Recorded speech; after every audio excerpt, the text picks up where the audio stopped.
ಧರ್ಮದ ಕಲ್ಲನು ಎಡವಿದ ಮನುಜನ ಬೆರಳಿನ ಗಾಯವು ಮಾಯದು.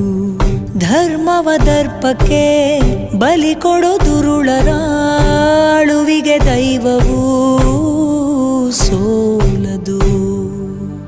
ಅಪ್ಪಳಿಸಿಧರೆಯನ್ನೇ ನುಂಗೋ ಘೋರ ಸಿಡಿಲು ಬಿಕ್ಕಳಿಸುತ್ತಾ ಭೂಮಿ ತಾಯ ಮಡಿಲ ಕೇಳಿತೇನು.